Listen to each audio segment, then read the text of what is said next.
Selamat malam Bapak Ibu, Saudara-saudara. Senang sekali dapat berjumpa lagi dalam ibadah hari Rabu pada saat ini. Sebelum kita merenungkan firman Tuhan, mari kita berdoa, mohon bimbingan dari Roh Kudus. Kita satu dalam doa. Bapa di sorga, kembali kami datang ke hadirat-Mu dengan penuh syukur. Karena dalam keadaan apapun, termasuk pada masa pandemi seperti sekarang, Engkau selalu bersama kami. Engkau juga memberi kesempatan kami dapat bersekutu memuliakan nama Tuhan. Saat ini kami akan membaca merenungkan firman-Mu. Tolong kami Roh Kudus dapat mengerti firman Tuhan yang akan kami baca dan dengarkan, dan dapat kami laksanakan dalam kehidupan kami sehari-hari. Berfirmanlah ya Tuhan, kami umat-Mu sudah bersedia mendengar. Di dalam nama Tuhan Yesus kami berdoa. Amin. Saudara-saudara, pembacaan Alkitab pada malam hari ini diambil dari kitab Hosea pasal 11. Hosea 11 ayat 5 sampai dengan ayat yang ke-7. Hosea 11 ayat 5 sampai dengan ayat yang ke-7 menyatakan demikian. Mereka harus kembali ke tanah Mesir, dan Asyur akan menjadi raja mereka, sebab mereka menolak untuk bertobat. Pedang akan mengamuk di kota-kota mereka, akan memusnahkan palang-palang pintu mereka, dan akan memakan mereka di benteng-benteng mereka. Umatku betah dalam membelakangi aku. Mereka memanggil kepada Baal dan berhenti meninggikan namaku. Bapak, Ibu, saudara-saudara yang terkasih di dalam Tuhan, ada satu cerita ilustrasi. Ceritanya demikian. Pada suatu malam, ada seorang anak Israel sedang berjalan-jalan di kota Samaria. Sampai di suatu tempat, dia melihat serombongan besar orang Israel, laki-laki juga perempuan. Dia ikuti rombongan itu dari jauh.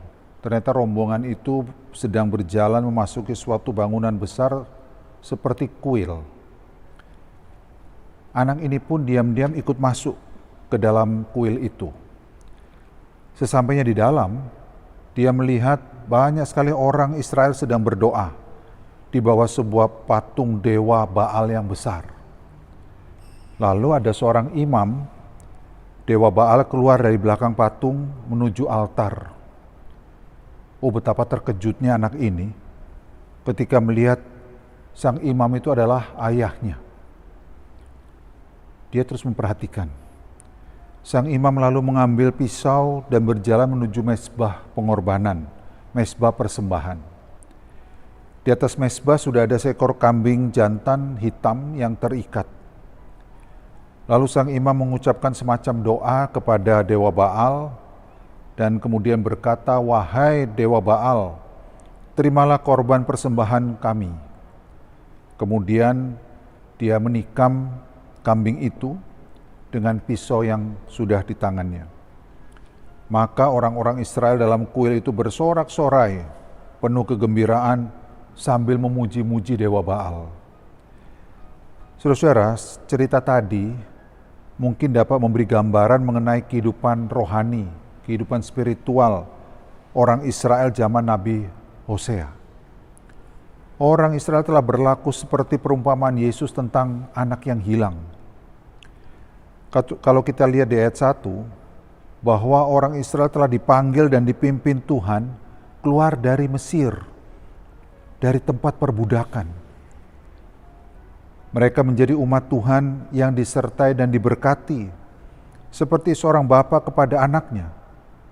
Ya, tapi sekarang Israel berkhianat. Mereka membelakangi Tuhan dan mulai main mata dengan dewa Baal. Namun selanjutnya, bukan hanya main mata, Israel bahkan sudah jatuh cinta dan memuja serta menyembah dewa Baal. Lihat ayat 2. Jelas sikap Israel ini membuat Tuhan kesal dan marah. Mengapa tidak? Istilahnya Israel diberi madu oleh Tuhan, tapi Tuhan dibalas diberi racun oleh Israel. Seperti pepatah, air susu dibalas air tuba.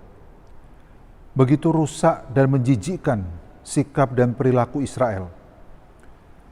Lalu Tuhan mempertimbangkan bahwa umat Israel harus dihukum. Nah, itu yang nampak dalam bacaan kita tadi. Tuhan katakan tentang umat Israel, mereka harus kembali ke tanah Mesir, dan Asyur akan menjadi raja mereka, sebab mereka menolak untuk bertobat. Ayat 5. Artinya Tuhan ingin umat Israel kembali saja ke Mesir lagi, menjadi budak.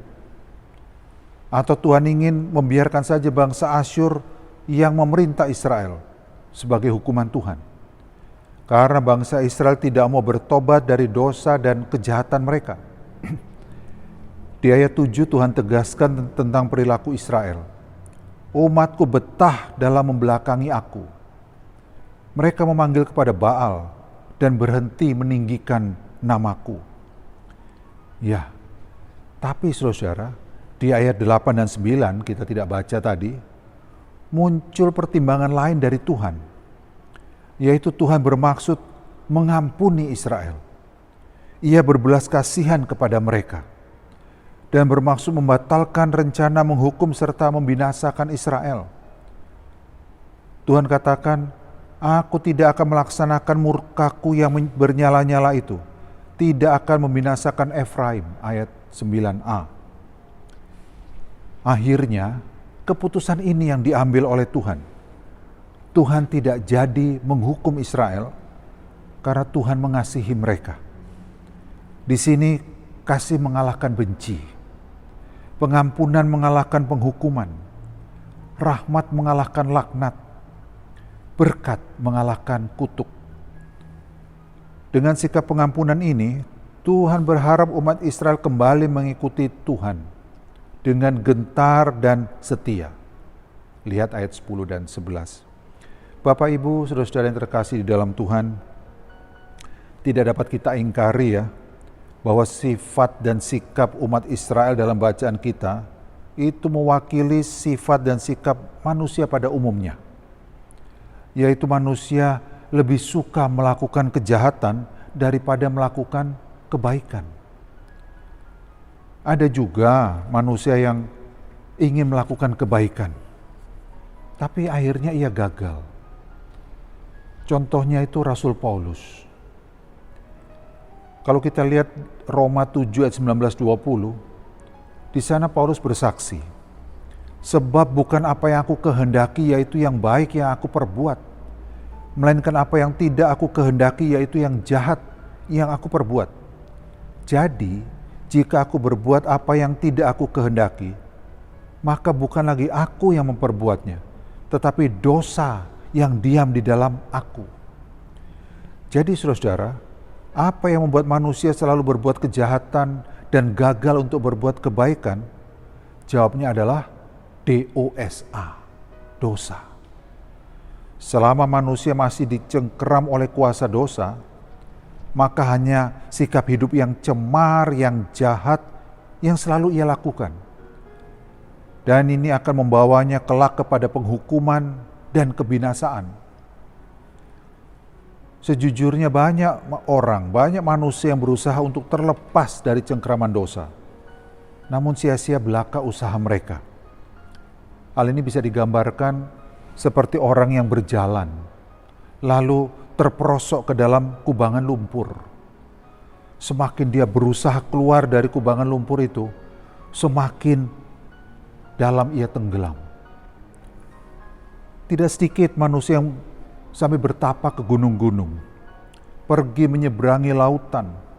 Bahkan ada juga manusia yang sampai menyiksa dirinya. Makan cuma sekali sehari, ada yang tidur di atas paku-paku, ya dan lain-lain. Hanya untuk bisa terlepas dari kuasa dosa dan memperoleh damai sejahtera serta keselamatan. Tapi semua usaha mereka tidak ada hasilnya. Malah semakin menjauhkan diri mereka dari Tuhan. Atas kenyataan ini, manusia yang selalu hidup dalam dosa dan kejahatan, jelas hukuman yang akan mereka terima dari Tuhan nanti.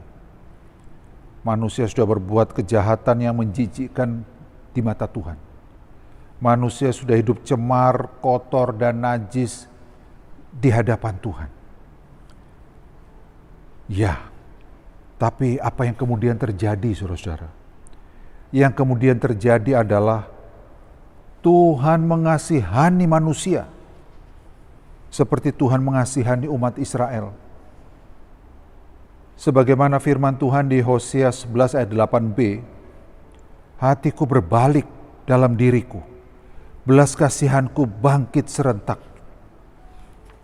Nah, wujud konkret dari pengasihan Tuhan, yaitu datangnya Yesus Kristus ke dalam dunia untuk menyelamatkan manusia dari kuasa dosa.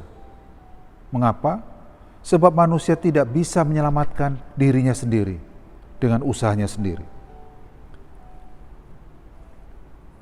Saudara-saudara, sebenarnya Allah tetap menjatuhkan hukuman pada manusia.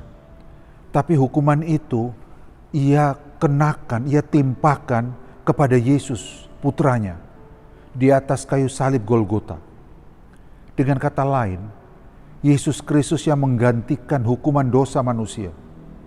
Yesus rela dikorbankan agar manusia diselamatkan. Yesus rela mati agar manusia bisa memperoleh hidup yang kekal. Rasul Petrus menegaskan hal ini demikian. Ia sendiri telah memikul dosa kita di dalam tubuhnya di kayu salib, supaya kita yang telah mati terhadap dosa hidup untuk kebenaran. Oleh bilur-bilurnya kamu telah sembuh. 1 Petrus 2 ayat 24. Bapak, Ibu, Saudara-saudara, ada cerita, mungkin ada yang sudah pernah mendengar cerita ini.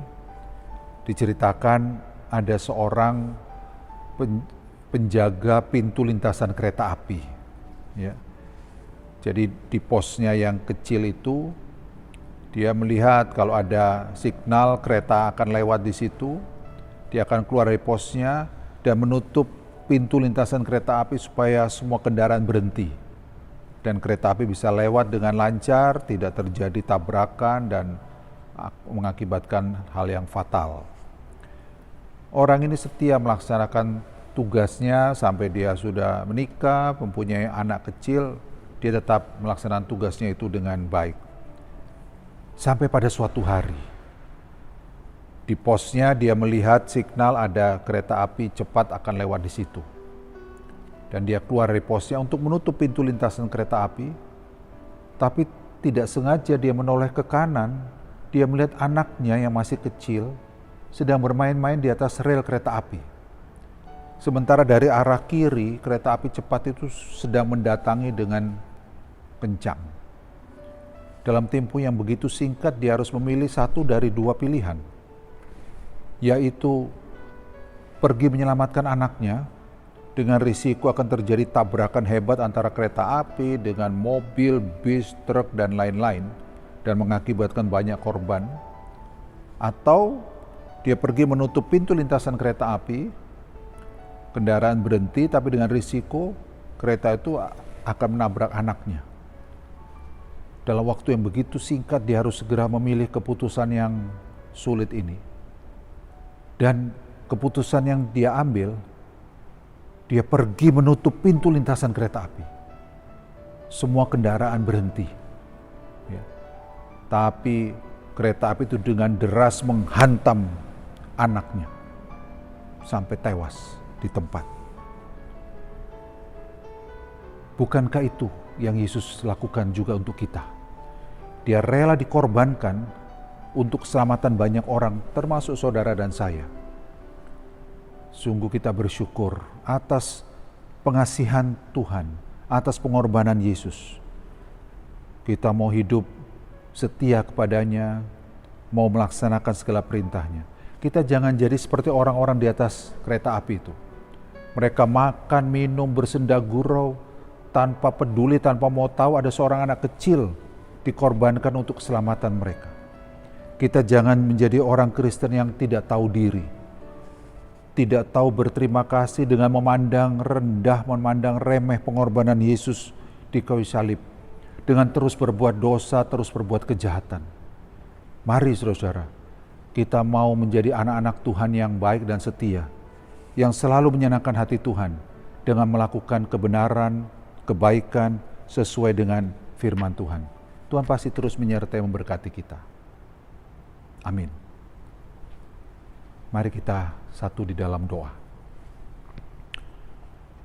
Allah Bapa di sorga, kami mengucap syukur untuk firman-Mu yang boleh kami dengarkan dan renungkan bersama pada malam hari ini. Tolong kami menjadi pelaku firman, bukan pendengar saja.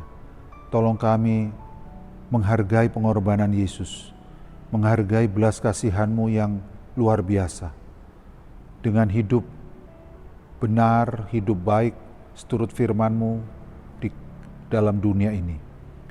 Jangan kami menjadi orang-orang Kristen yang tidak tahu diri, menganggap remeh pengorbanan Yesus yang agung di kayu salib, dengan terus hidup di dalam dosa dan menyakiti hati Tuhan. Tolong kami Tuhan, kuasai hidup kami, perbaharui hidup kami seturut kehendak-Mu, sehingga kami boleh menjadi anak-anak Tuhan yang layak di hadapan Tuhan, dan terus merasakan kasih sayang dan berkat-berkat Tuhan dalam kehidupan kami, dalam kehidupan keluarga kami hari demi hari. Terima kasih Bapa, hanya di dalam nama Tuhan Yesus Kristus, Juru Selamat, sumber hidup dan berkat, kami berdoa dan mengucap syukur. Amin. Tuhan Yesus memberkati saudara-saudara. Terima kasih.